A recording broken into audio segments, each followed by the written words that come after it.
Assalamualaikum warahmatullahi wabarakatuh. Perkenalkan, nama saya Ayana Sudarmani. Di sini saya akan menjelaskan mengenai metode tertutup.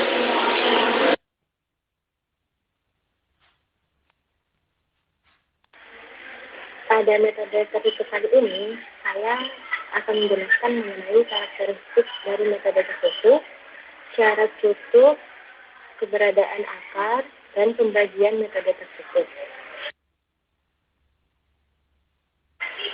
Dalam bidang sains dan rekayasa, kita biasanya sering sekali dihadapkan dengan permasalahan bagaimana cara mencari akar dari permasalahan suatu persamaan matematika.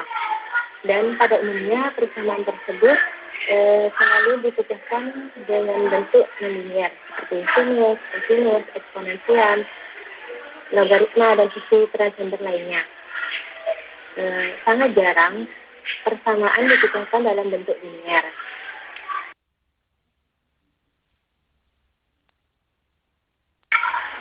Metode untuk mencari akar dalam metode numerik, pencarian akar X jika Fx sama dengan 0 itu dilakukan secara iteratif atau secara bertahap dan berulang-ulang.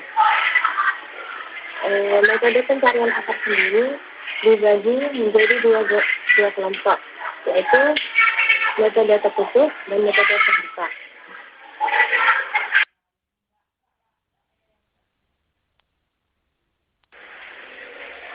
Pada metode tertutup, dia memiliki 3 karakteristik. Yang pertama, memerlukan selang A, B yang memuat akar dengan syarat FA dikali FB kurang dari 0. Untuk memprediksi sebuah akar, kita memerlukan selang, yaitu 2 nilai awal, A dan B, di mana akar tersebut harus berada di antara nilai A dan B, yaitu dengan syarat FA dikali FB kurang dari 0. Kemudian, karakteristik yang kedua, metode tertutup cenderung selalu berhasil menemukan akar. Dan karakteristik yang ketiga, metode tertutup lambat konvergen, di mana pada metode tertutup dibutuhkan banyak iterasi untuk dapat menemukan akar.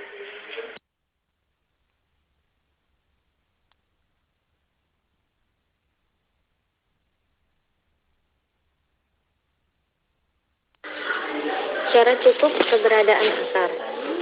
Jika kita perhatikan pada grafik yang tertera, di sana terdapat satu akar. Disebut akar jika perpotongan sumbu Y, yaitu Fx, dengan perpotongan sumbu X. Di situ Fa bernilai negatif dikarenakan berada di bawah sumbu X, dan Fb bernilai positif dikarenakan berada di atas sumbu X. Kemudian pada metode tertutup terdapat beberapa syarat, yaitu yang pertama, jika Fa dikali Fb kurang dari 0. Pada grafik yang pertama ditampilkan hanya satu akar. Pada syarat Fa dikali Fb kurang dari 0 pasti memiliki akar. Kemudian pada grafik kedua bisa memiliki lebih dari satu akar. Namun yang terdapat pada grafik tersebut ada akar ganjil. Jadi yang digunakan hanya satu akar saja.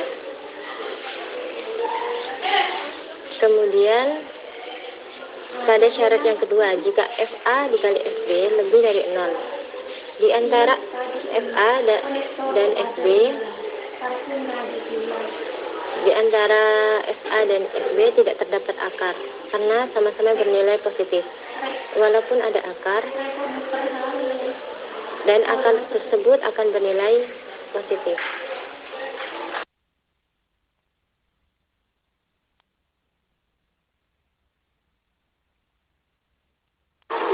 Metode tertutup dibagi menjadi 2 kelompok, yaitu metode bagi 2 dan metode regulasi parsi. Metode bagi dua. Metode bagi dua juga disebut sebagai algoritma Bolzano yang memiliki dua akar, yaitu akar pendekatan atau akar hampiran, yang membagi dua interval yang dibentuk oleh nilai batas. Kemudian akar duga. Akar duga merupakan hasil dari batas bawah ditambah batas atas dibagi dua. Pada metode bagi dua, ilustrasinya seperti yang sudah tertera pada layar, yaitu kita ibaratkan grafis, yaitu garis merah yang merupakan sumbu Y atau fx, dan AK titik, dan akar yang akan kita cari yaitu titik yang merupakan perpotongan dari sumbu X dan sumbu Y. Pada metode ini kita mulai mencari tebakan awal dengan FA1 dan FB1, lalu kita cari nilai tengahnya, yaitu X1. Pada iterasi 1, X1 merupakan akar hampiran, yaitu merupakan akar hampiran karena hampir mendekati nilai akarnya, yaitu dengan menambahkan FA1 dengan FB1 dibagi 2. Kemudian kita masukkan ke dalam syarat metode bagi 2. Jika FA1 bernilai positif sedangkan X1 bernilai negatif, maka jika kita memasukkan ke dalam syarat, yaitu jika FA dikali FA1 dikali FX1, maka akan bernilai negatif. Dan untuk mencari akar, nilainya harus negatif. Sedangkan jika FB1 dikalikan FX1, maka hasilnya akan bernilai positif. Maka dari itu kita punya interval baru, yaitu FA1 dengan FX1 atau A dengan X1. Kemudian pada iterasi kedua sama, kita mencarinya seperti iterasi yang pertama. Pada iterasi kedua kita sudah mempunyai interval baru, yaitu A dengan X1, dan mulai mencari iterasinya dengan menambahkan FA1 dengan FX1 dibagi 2. Maka hasilnya adalah FX2.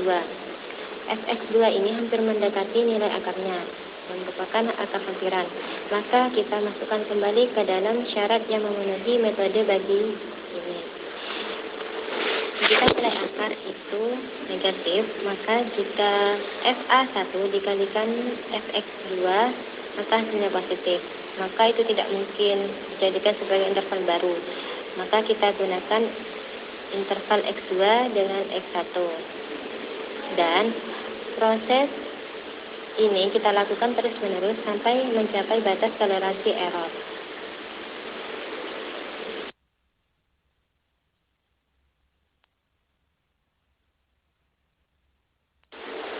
Lalu kita akan membuat kodimen dari metode tertutup ini, yaitu metode bagi 2 atau algoritma Bolzano. Yang pertama, kita tetapkan batas bawah XB, batas atas atau XA, dan batas kesalahan di batas. Kemudian kita tentukan halaman sama dengan XB. Lalu kita cari nilai F, XB, dan FXA. Jika FXB sama dengan 0, maka prosesnya selesai dan akar persamaannya yaitu XB. Dan jika FXA sama dengan 0, maka prosesnya selesai dan akar persamaannya adalah FA. Lalu kita periksa apakah FXB jika dikalikan dengan FXA kurang dari 0. Namun jika tidak, ulangi penetapan batasnya. Kemudian kita tulis nilai H, yaitu XB ditambah XA dibagi 2. Lalu kita mencari nilai FH-nya. Jika FH-nya 0, maka prosesnya selesai dan akar persamaannya yaitu akar 1. Jika tidak, tetapkan batas baru.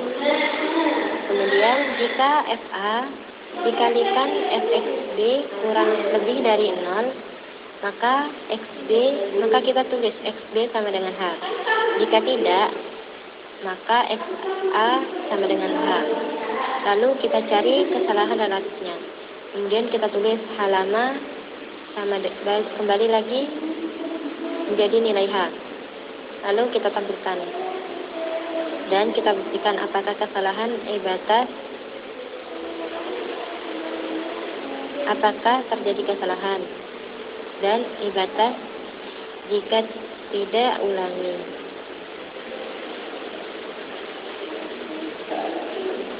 Kodingannya bisa kita lihat pada tayangan berikut ini.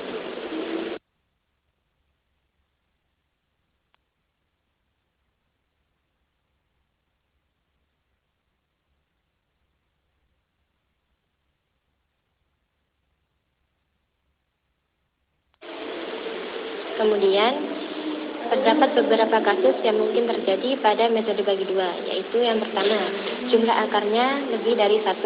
Jika nanti jumlah akar lebih dari 1, kemungkinan yang ketemu cuma 1 akar saja.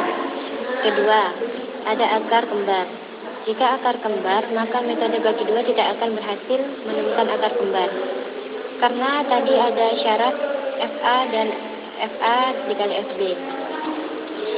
Karena jika akar kembar tidak akan memenuhi syarat FA, FB yang kurang dari 0.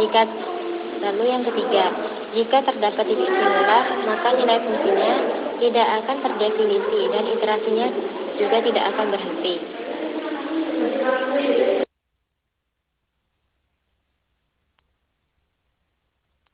Kemudian metode regulavalsi.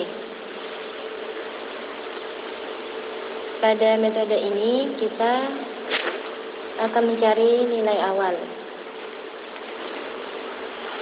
Nilai dari akar kita bedakan dengan garis yang menghubungkan titik A dengan C. Akarnya yaitu perpotongan sumbu X dengan grafik fungsi fx. Langkah awalnya tetap sama.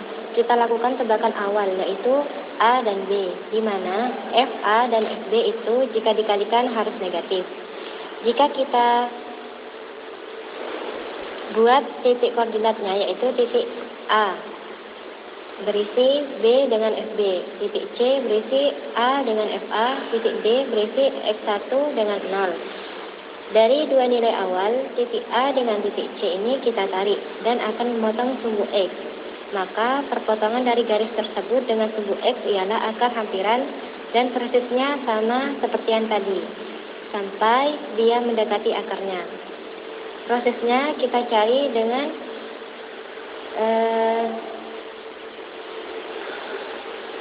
mencari kemiringan garisnya. Garis AC sama dengan garis AD. Dengan mencari rumus gradien.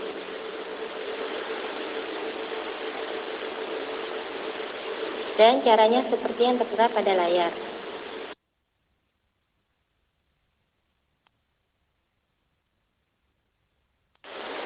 Lalu untuk mencari kodingan dari algoritma regulavalsi yaitu dengan menetapkan batas bawah XB, batas atas XA, dan batas kesalahan batas.